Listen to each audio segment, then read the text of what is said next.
আসসালামু আলাইকুম, বিসমিল্লাহির রহমানির রহিম। ওয়েলকাম টু মাই চ্যানেল ইসলামী শরিয়া। সুস্বাগতম আমার অন্য আরেকটি ভিডিওতে।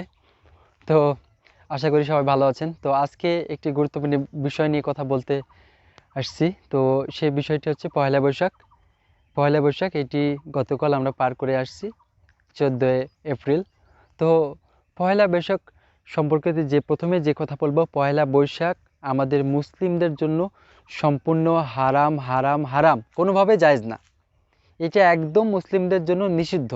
কিন্তু আমাদের নামধারী মুসলিম ভাই বোনেরা, কিছু মুসলিম ভাই বোন যারা তাদেরকে পরিচয় দিতে খুশি হন বাঙালি হিসাবে, তার আগে বলেন যে আমরা প্রথমত বাঙালি, তারপর অন্য কিছু।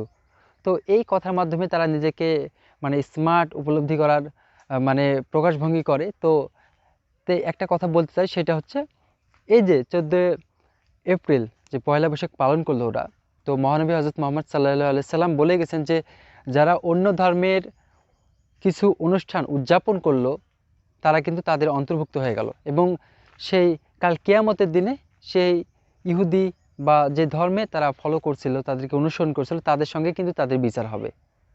তো বিপরীত দিকে আরেকটা কথা বলবো, সেটা হচ্ছে যে 14 এপ্রিল পয়লা বৈশাখ আমাদের কথাপ্রকৃত যে মুসলিম ভাই বোনেরা মঙ্গল যাত্রা পালন করে। আরে ভাই, মঙ্গল যাত্রা পালন করা কখনোই জায়েজ নয়, এটা একদম হারাম কাজ। কেন?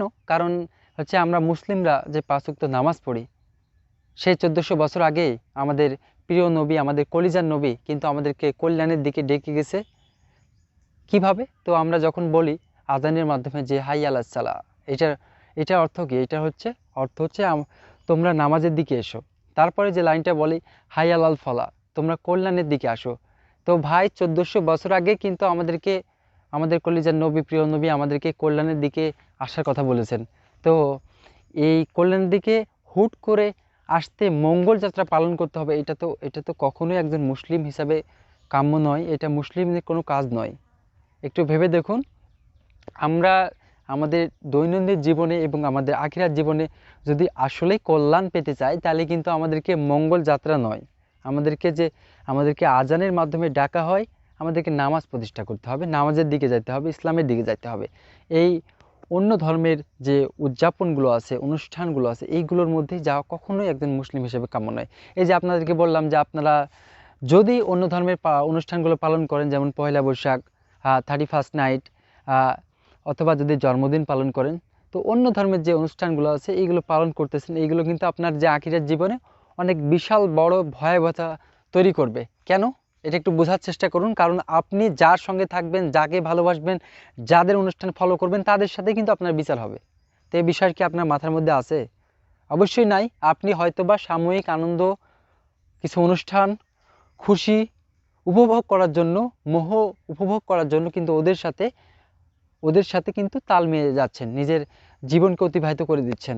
আজকে এই যে 14 এপ্রিল আমাদের কিছু নামধারী মুসলিম ভাই বোনেরা, যারা কিন্তু জেনে বুঝে, অনেকেও না জেনে, সবাই মিলে একসঙ্গে বিভিন্ন ফেস্টুন, বিভিন্ন ব্যানার, বিভিন্ন গালে মুখে ট্যাটু নিয়ে কিন্তু অনুষ্ঠানগুলো পালন করছে, তা বেধর্মীদের সাথে অনুষ্ঠান যোগ করছে।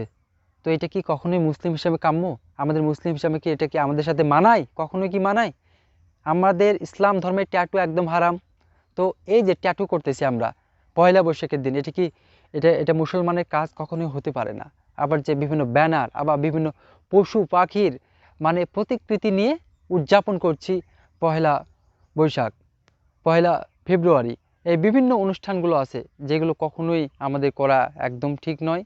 যেটা আমরা অবশ্যই বুঝতে পারবো যেদিন আমাদের হুঁশ ফিরবে, কিন্তু লাস্ট পর্যায়ে গিয়ে হুঁশ ফিরবে যখন আমরা ডুবে যাব পাপের সাগরে, যখন আল্লাহ আমাদেরকে বিচার করবেন, সেই ইহুদি, সেই হিন্দু বা বিভিন্ন ধর্মের অন্যদের সঙ্গে বিচার করবেন, তখন আমরা বুঝতে পারবো, আমাদের হুঁশ ফিরবে।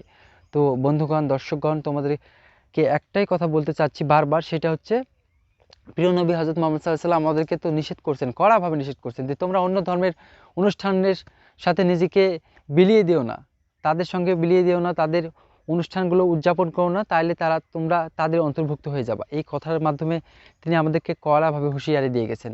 আমাদের মুসলিম হিসাবে আমাদের দায়িত্ব এই কথাটা ভালো মতো বুঝার, না বুঝলে তো হবে না।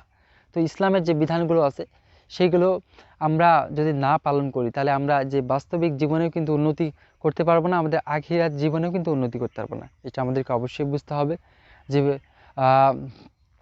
14 ফেব্রুয়ারি, পহেলা ফাল্গুন, পহেলা বৈশাখ, বিভিন্ন অনুষ্ঠান কিন্তু আছে যেগুলো কিন্তু আমাদের মুসলিম ভাই বোনেরা না বুঝেই পালন করতেছে। এগুলো কিন্তু মুসলিম হিসেবে কখনোই কাম্য নয়। আমরা যে একে অপরকে ফুল দিই বিভিন্ন অনুষ্ঠানে, আবার ভালোবাসার বহিঃপ্রকাশ করে দিই, ভালোবাসা দেওয়ার জন্য কিন্তু আলাদা করে স্পেশাল কোনো ডেট দরকার নাই। আমাদের প্রতিটা দিন ভালোবাসার দিন, আমরা প্রতিটা দিন আমরা মা বাপ ভাই বোনের প্রতি ভালোবাসা প্রকাশ করি, আমাদের প্রিয় মানুষ স্ত্রীদের সাথে ভালোবাসা প্রকাশ করি। তো কিছু বেধর্মী নামধারী মুসলিম যারা এই যে ভ্যালেন্টাইন ডে, পহেলা ফাল্গুন এইগুলো বানাইছে, এগুলো পালন করার মাধ্যমে কিন্তু আমাদেরকে একটা মানে কঠিন ভয়ঙ্কর ট্র্যাপের মধ্যে আমাদেরকে বন্দি করতে চাচ্ছে। আমাদের মুসলিম ভাই বোনদেরকে মানে ফন্দির মাধ্যমে তারা নিয়ে যাচ্ছে অশ্লীল এবং বেহায়াপনার মধ্যে, যেগুলো আমাদের জীবনে আনছে ধ্বংস। এবং আমরা মুসলিম ভাই বোনেরা না বুঝে তাদের সাথে, তাদের কর্মকাণ্ডের সাথে আমাদের কাজ আমাদেরকে বিলিয়ে দিচ্ছি, এবং এর পরিণাম কিন্তু আমরা ভাবতেছি না। এর পরিণাম কঠোর পরিণাম হতে পারে, যেটা মানে ফাইনাল ডেস্টিনেশন আমাদের হবে জাহান্নাম। এই জাহান্নাম কি আমরা চাই?